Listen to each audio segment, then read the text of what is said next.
Olá, meus amados, bom dia, tudo bem? Vamos para mais um vídeo. Hoje nós vamos falar sobre os cães no reino. É, situação complicada, né? Falar de cães no reino e a expressão ela é um pouco pesada. Claro que nós não estamos falando aqui de animais, é uma situação complicada e nós vamos ver sobre isso. A palavra de Deus ela fala sobre isso. Mas antes, se você puder, inscreva-se no canal. E se você gostar do vídeo, dê o seu like ou o seu dislike e faça um comentário. Com certeza isso vai nos ajudar.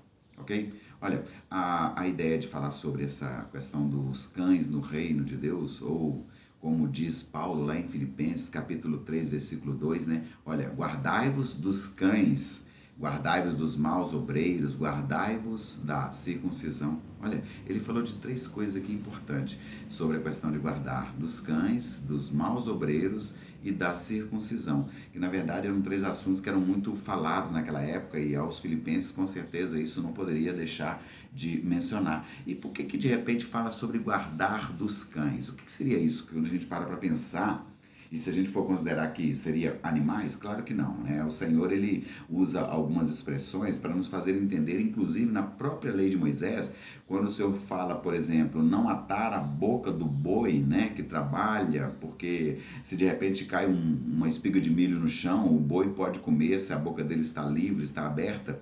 Ele não estava cuidando de animais. Jesus Cristo, quando ele volta ali, ele não estava falando aquilo por cuidado com o boi, ele estava falando para os homens, para homens que trabalham juntos, pessoas que estão juntos num ofício qualquer, seja uma empregada que trabalha na sua casa e vai, arruma a casa e faz a comida também, e de repente ela é proibida de comer da comida, mas ela fez aquela comida, quer dizer, não seria prudente que ela comesse junto também, comesse da comida, né? Não necessariamente que sente à mesa, seria legal se fosse, mas não necessariamente, mas que pelo menos coma daquela comida. E Jesus Cristo estava citando isso, o próprio Deus lá falando lá através de Moisés, e aqui agora falando de algo que tem uma figura de linguagem também e que nós precisamos entender melhor. Quando ele fala sobre guardai-vos dos cães, né? Porque ele não fala somente nesse momento. Tem outro momento que Jesus Cristo, ele quando estava falando com os discípulos também, lá em Mateus, no capítulo 7, versículo 6, ele falou assim, olha, não deis aos cães as coisas santas, senão poderá acontecer que eles pisem elas com os pés e depois voltando-se vos despedaçam, quer dizer, de repente os despedacem, né? Quer dizer, se nós damos as coisas santas aos cães, além deles desprezarem, pisar com os pés seria desprezar, né, aquela coisa que foi dada a ele, e ele volta ainda para cima da gente e nos agridem, de repente nos ofendem de uma forma muito cruel, muito pesada, né? Eu estava lembrando disso, meditando nisso, pensando sobre um fato que aconteceu com uma filha minha há tempos atrás, quando ela ainda era muito criancinha, tinha uns 6 anos talvez. Ela fez um desenho e levou e entregou para a professora dela, e a professora dela olhou o desenho, embolou aquele desenho e jogou no lixo.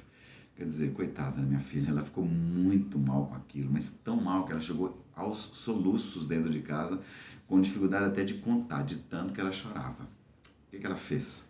Ela pegou uma coisa que talvez para ela seria uma pérola, um desenho de criança de 6 anos, que a gente sabe muito bem, para quem tem filhos, sabe muito bem o que é.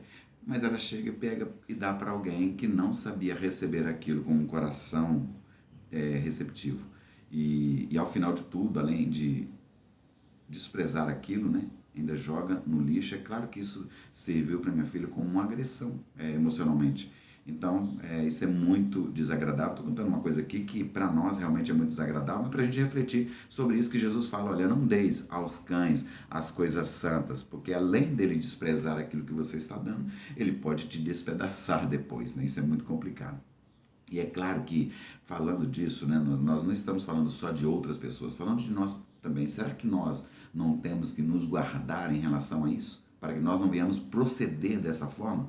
Porque às vezes nós olhamos só para o outro e pensamos, não, só o outro que poderia ser comparado com isso. Mas será que nós não estamos fazendo isso? Sabe por quê? Porque determinados procedimentos que às vezes algumas pessoas adotam, e pode ser até nós mesmos, os levam a se parecerem com cães. Olha o que está escrito lá em Gálatas, capítulo 5, versículo 15. Ele diz assim, olha, se vós, porém, vos mordeis e devorais uns aos outros, vede, não vos consumais também uns aos outros. Quando Paulo fala aos Gálatas, nesse texto lá, ele está dizendo o seguinte, olha, se vocês estão reagindo como se fossem cães, porque quem morde é cão. Eu estava pensando nisso, pensando sobre gatos, né, sobre felinos, né, e sobre caninos, sobre os cães. Os gatos, eles mordem menos do que arranham, porque os gatos têm garras. Então, com as garras, eles arranham. Tanto as inferiores como as superiores, eles arranham. Então, eles, com as patas de trás, ele empurra e arranha ao mesmo tempo, e na frente ele arranha. Mas os cães não fazem isso, porque eles não têm garras. As unhas dele não são suficientes para poder arranhar. Então, eles mordem. Então, quando Paulo fala aos Gálatas aqui, olha, se vós porém vos mordeis e devorais uns aos outros, ele está falando o seguinte, olha, quem age de forma agressiva a qualquer situação, quem está sempre dando mordidas em qualquer situação, está agindo como cães, né? De repente está devorando um ao outro. Às vezes acontece num relacionamento conjugal. Às vezes nós estamos agindo como cães num relacionamento conjugal e o propósito é guardar disso, ou nós agora não nos guardar dos cães, mas guardar de não ser ou de não agir como se fosse um. E infelizmente, né, muitos demonstram isso de forma, às vezes aparentemente as pessoas parecem no seu exterior, ele parece ser uma pessoa bacana, uma pessoa íntegra, mas no seu interior ele não é exatamente isso. Paulo também nos alertou isso em Romanos capítulo 2, versículo 28, quando ele fala sobre a questão da aparência, ele fala assim, olha, porque não é judeu o que é exteriormente.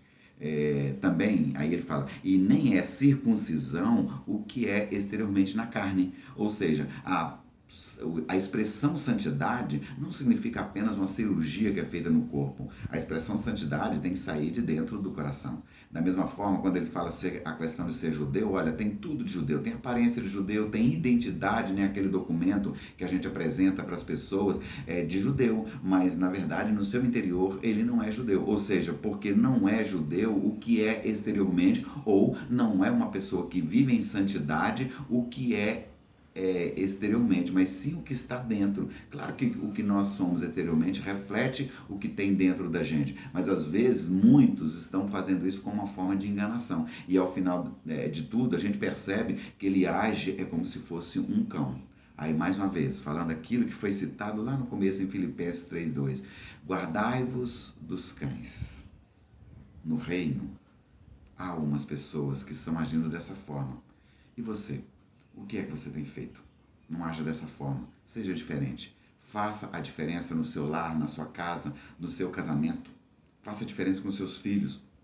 Faça a diferença na igreja, com seus amigos, no seu trabalho, na sua faculdade, em qualquer lugar. Não seja uma pessoa que age como se fosse um cão, mordendo as pessoas a qualquer momento.